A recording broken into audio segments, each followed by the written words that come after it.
சந்தோஷம் சந்தோஷம் வாழ்க்கையின் பாதி பலம்.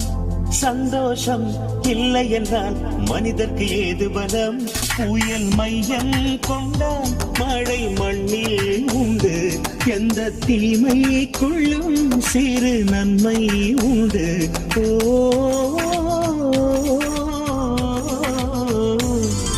சந்தோஷம் சந்தோஷம் வாழ்க்கையின் பாதி பலம். சந்தோஷம் இல்லை என்றால் மனிதர்க்கு ஏது பலம்?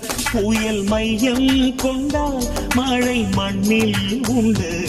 எந்த தீமை கொள்ளும் சிறு நன்மை உண்டு. ஓ